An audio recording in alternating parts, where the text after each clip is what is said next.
পাড়া থেকে যে গাছটা নিয়েছিলাম সেটায় দুটো ফুল ফুটেছে, দেখতে অসাধারণ লাগছে তাই না? Hello everyone, welcome to my mini blogs channel. তো আজকে দুপুর থেকে আমি সন্ধ্যা থেকে কী করলাম সেটাই দেখাবো। স্নান করে ছাদে চলে এসেছিলাম, মুখে রোদ লাগছিল বলে ঘোমটা দিয়ে রেখেছিলাম। দেন আমি নিচে চলে গেছিলাম গোবর সার আনতে। গোবর সার এনে আবার ছাদে এসেছিলাম এই দুটোর সাথে একটু ফাজলামি করার জন্য। দেখতেই পাচ্ছ দুটো পাশাপাশি রয়েছে কিন্তু একে অপরের মুখ দেখছে না। দেন আজকে আমার ডেট ছিল জবা গাছটা এই টবের মধ্যে সেট করার। তো আমি গোবর সার দিয়ে মাটিটা সেট করে নিচ্ছি। তা ভাবলাম আমার ছোট গাছগুলো কি দোষ করলো, তাই না? তো ওদেরকেও একটুখানি মাটি তো দিয়েই দেওয়া যায়, আর তার সাথে গোবর সার।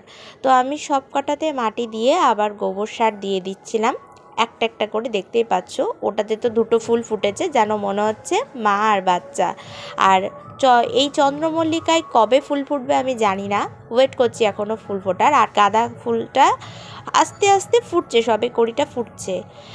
আর এটাতেও মাটি দেওয়া আর সব কিছু দেওয়া কমপ্লিট। এখন এই জবা গাছটা এটার মধ্যে সেট করব। আর 1 2 অ্যান্ড 3 হয়ে গেছে আমার টবের মধ্যে এই জবা গাছটা সেট করা। আমি অতটা বুঝি না যে ঠিকঠাক হয়েছে কি হয়নি, তো তোমরা একটু দেখে আমাকে বলে দিতে পারো যে এই গাছটা ঠিকঠাক করে সেট করা হয়েছে কি না। আর আজকে ডেট ছিল আমার মালা দিতে যাওয়ার। অনেক দিন হয়ে গেছে এই মালটা এনেছিলাম, দিতে যাওয়া হয়নি। এই মালাটা দেখতে কি অসাধারণ লাগছে না? যাই হোক না কেন, এই সাদা উলের বলটা আমার সবথেকে বেস্ট লেগেছে, সব কালারের মধ্যে এটা বেস্ট। তোমরা কি জানো এটা কেন?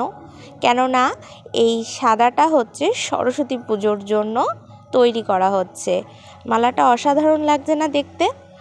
তো আমার এই মালার কাজটা আজকে কমপ্লিট করে আজকে আবার দিতে যাওয়া ছিল। আবার পরে আবার মাল নিয়ে আসবো, কেননা সামনে আমার এক জায়গায় যাওয়া আছে। আজকে আবার সন্ধ্যাবেলার টিফিনও তোমাদের সাথে শেয়ার করব।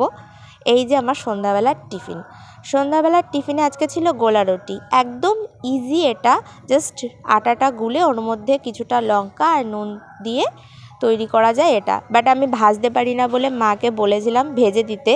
আমি তো ভাজতে গিয়ে একদম ভেঙে চুরে একাকার করে ফেলেছিলাম, তাই জন্য মা আস্তে আস্তে অল্প অল্প তেল দিয়ে ভেজে দিচ্ছিল। দেখো কি সুন্দর উল্টেও ফেলবে জিনিসটা, একদম ইজি। কিন্তু যাই হোক, আমার দ্বারা হয় না, আস্তে আস্তে হয়তো হয়ে যাবে।